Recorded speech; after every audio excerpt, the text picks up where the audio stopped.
Dalawang araw na lang po at Happy New Year na. Sana po maging happy talaga ang ating bagong taon, maging masagana, mapayapa, at tahimik. Iwasan po natin yung mga nakakamatay na mga paputok.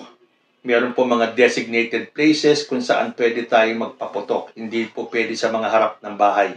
Well, sana ito ay masunod para magkaroon naman tayo ng isang safe na bagong taon. Matatapos na ang 2023 pero hindi pa po natatapos ang mga naninira sa ating Presidenteng Bongbong Marcos, sa kanyang pamilya, sa kanyang gobyerno. Kumbaga hindi uso sa kanilang ceasefire, tuloy-tuloy pa rin. Kasi may mga pasabog pa daw na ilalabas ngayong 2024. Pues akala nyo naman matatakot nyo ang mga sumusuporta kay President Bongbong Marcos at sa pamilyang Bongbong Marcos mismo. Akala ninyo maduduwag si President Bongbong Marcos sa inyong mga pasabog. Ilan na ba yung mga pasabog na nilabas ninyo? May nangyari ba?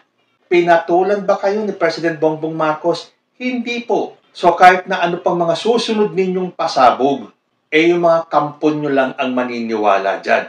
Tandaan po ninyo, majority pa rin po ang sumusuporta kay President Bongbong Marcos. Sa bagay, alam niyo sa social media, napakadali pong magpakalat ng fake news.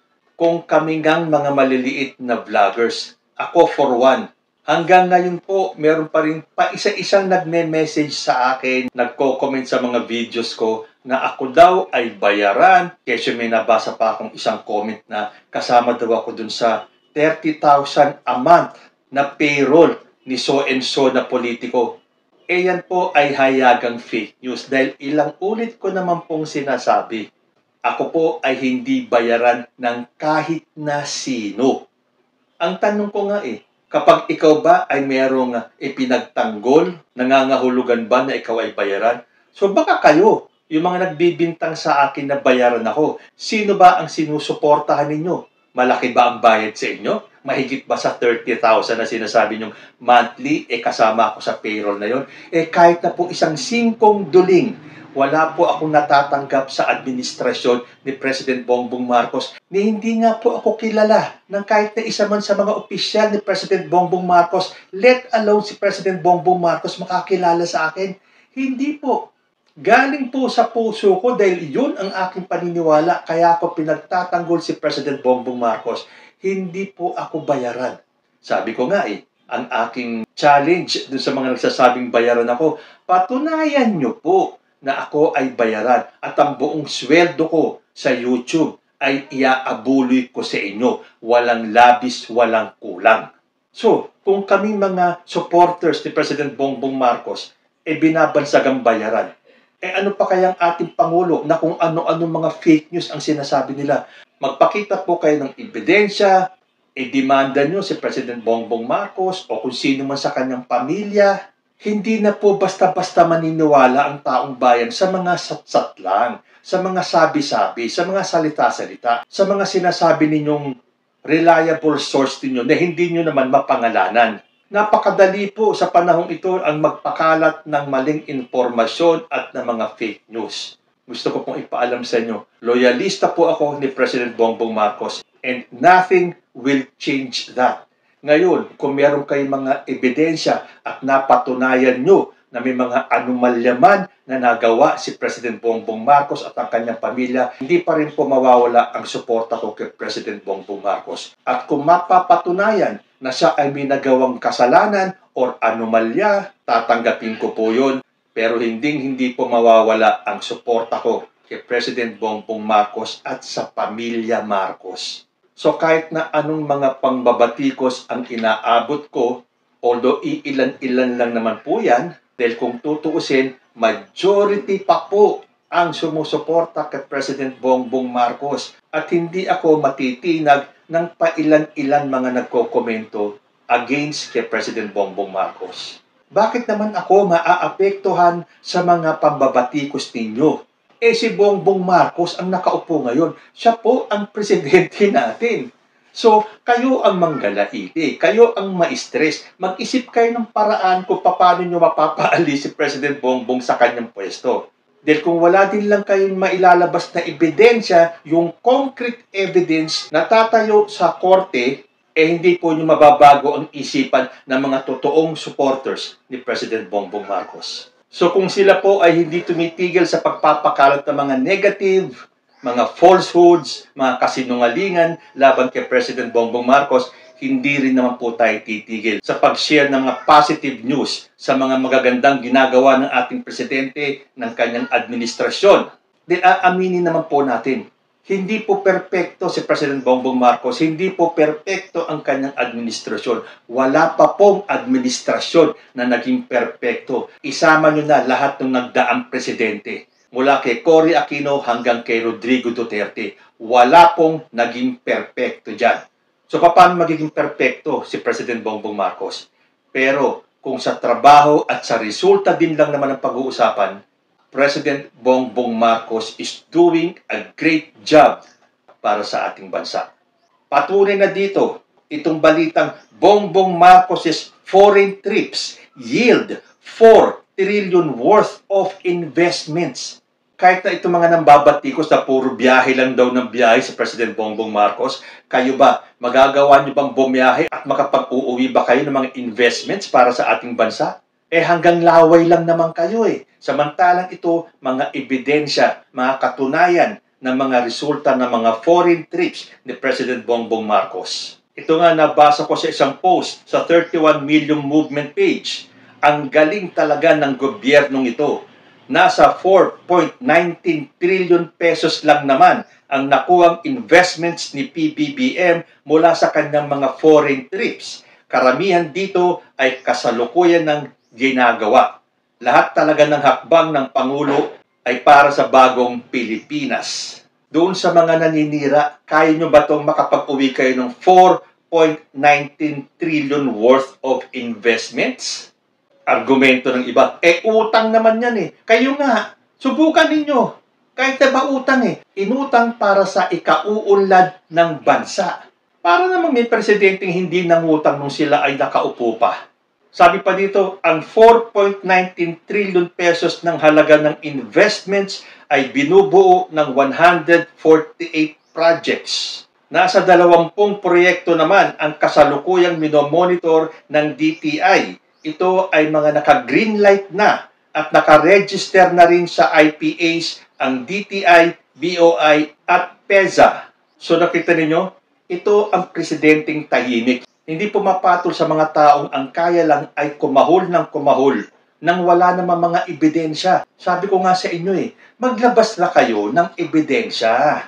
Yung konkretong ebidensya para mabago nyo ang isipan ng mga totoong sumusuporta sa mga Marcos. Tandaan po natin yung isa sa 10 utos. You shall not bear false witness against your neighbor. At syempre dun sa mga hindi naniniwala, ito naman daw ay puro utang. Kung nakapag-uwi man daw ng investments ang ating presidente, ay puro utang naman, nababayaran din naman natin. Pero ito po ang isang balitang magpapatunay ng ating gobyerno under President Bongbong Marcos ay kumikilos at ginagawa ang lahat para iangat ang ating bansa. Sabi po dito, halos nabayaran na ng gobyerno ang utang ng bansa. At ito ay umabot na sa 95% settled. So kung ang utang po natin for 2023 ay 1.55 trillion, nakapagbayad na po ang administrasyon ni President Bongbong Marcos ng 1.47 trillion pesos as of the end of October. 95% na po ng utang natin for this year. Yung mga sinasabing inutang ng gobyerno ni President Bongbong Marcos ay halos bayad na po. Kung 95% ang nasettle na, 5% na lang ang hindi pa nasisettle. Nagawa ba yan ng mga previous presidents? Kung patuloy pong gagawin ni President Marcos ito, na nagagawang bayaran at unahin ang mga utang natin. Aba, ililiit po ng liliit ang utang ng Pilipinas. Well, doon sa mga past presidents, may mga dahilan sigurado sila kung bakit hindi nila nagawa itong magbayad ng ganito kalaking halaga para mabawasan ang utang natin. Ang importante po kasi yung kasalukuyan. At sa administrasyon ni Bongbong Marcos, ito po, yung mga inutang ngayong taon na to between January to October na 1.55 trillion ay 95% na po ang nabayaran.